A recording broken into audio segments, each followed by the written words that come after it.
Now, this is one of those videos I really don't have much to say about, but let's listen to how Gayton McKenzie, I suspect, takes a jab at the ANC government, President Ramaphosa, and also Foreign Minister Naledi Pandor in their push, against the apartheid they see in Palestine at the moment. Let's listen to what Gayton McKenzie has to say about this, and I'll be back for a really brief analysis. Gayton, outside, when you arrived, there were pro-Palestine supporters. A couple of weeks ago, you were part of a panel discussion on crime in Hanover Park. You ruffled a lot of feathers. Outside, you saw the protest, who said that you are antagonizing them. Earlier on, you apologized to the Muslims in the Patriotic Alliance. Talk to us about you doubling down on some of the things that you've said in the past. No, I'm not doubling down. The Muslims of the year were insulted outside. I got the message when they came here. They were insulted by the very same Muslim brothers. So I apologize for the ordeal that they go through.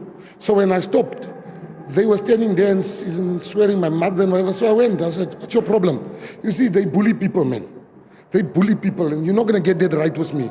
They bullies. If you are unhappy about something, go and pick it on your own. There's not a Muslim that will tell me not to follow what the Bible tells me. Never. Not me. My Bible says, if you curse Israel, you curse yourself. I'm not this pub Christians. They can look for another Christian. Not me. I don't get bullied, and I don't bully people. So if they want to come here and swear my mother, you also as a mother. So I'm not going to be hiding. We are not the Jewish old woman that they must handle like this when here in the square. I'm not those women. You touch me, I touch you. Ek paisani. And the Muslims that are still standing by me, they understand that I've got nothing against Palestine, but I'm not going to say from the river to the sea. We are not even free yet here, but you want to free Palestine. We don't even have electricity. There's more electricity in Palestine than here. No, man, people just want to be nice and politically correct. Don't vote for me then. I'm not that type. I will never come here. All of a sudden, Jewish people must be my enemy. For what? In the struggle, Jewish people was with us. Now today, we must be told Jewish people are the devil. What devil? A death is a death. We cry for Palestinian children. We cry for Israeli children. But I can't tell him what. He mustn't listen to Prophet Muhammad. Why is he telling me not to listen to God? Gayton, you called on the hundreds of people that are actually here at the Athlone Stadium, packed to capacity from all corners of the province, including outside, that they should vote for the Patriotic Alliance. You said that you will not be, or rather you're not looking to go into a coalition government. Are you speaking to any political parties at the moment and going into a coalition with them? I am not speaking to no party because we want to win the Western Cape outright. Our people couldn't get in because they stopped our people from getting in, rightly so, because we were told we can only bring in 30,000 people. And we had like 10,000 people outside. And we have to abide by the rules.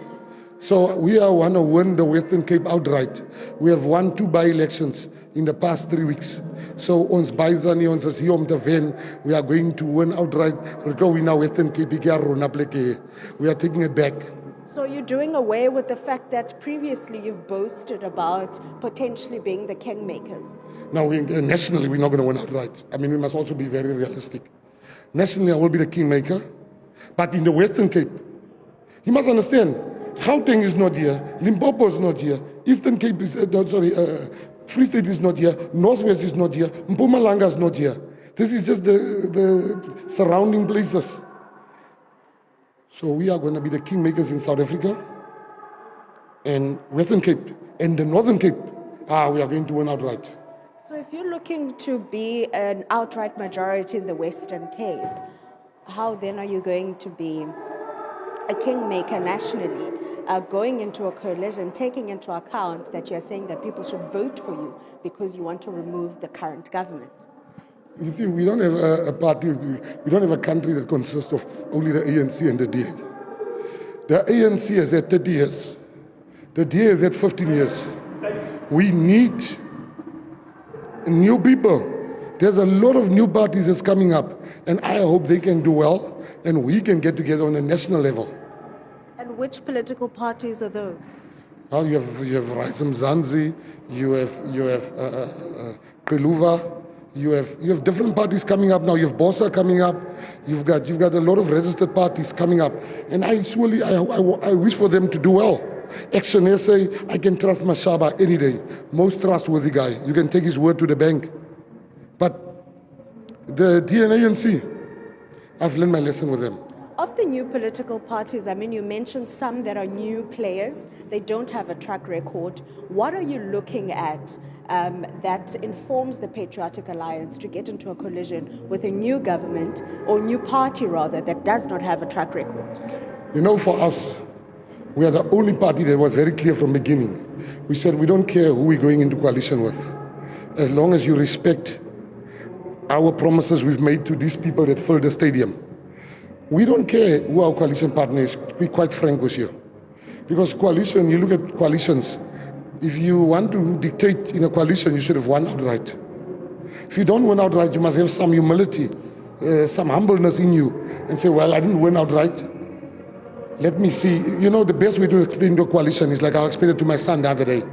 I said to him, listen, my boy, a coalition is like this. I have warm water. The DA has sugar. The ANC has coffee. And Action SA has milk. We all want to drink coffee. What do? We say, all right, I'm going to bring my water. You bring your sugar. And we share the coffee that we make in the cup for our people. That's a coalition. There'll be no coffee if you want to be arrogant and say, I don't work with you. If you don't have warm water, it's your problem.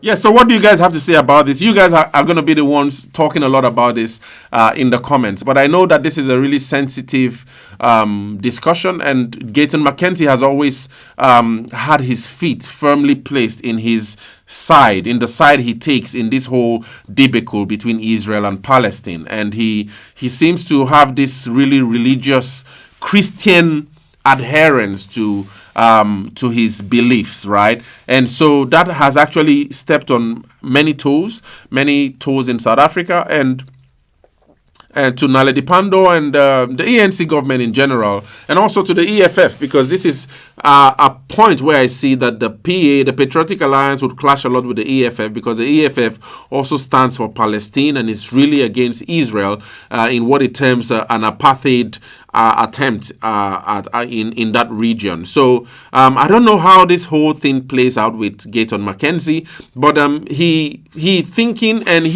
his thinking is the fact that, you know, South Africa is not free. South Africa still has its own challenges, which are really deep and really heavy. There's a lot of hunger, a lot of complaints by both the black South Africans and the white South Africans. And it seems like the ANC's priority is out of place.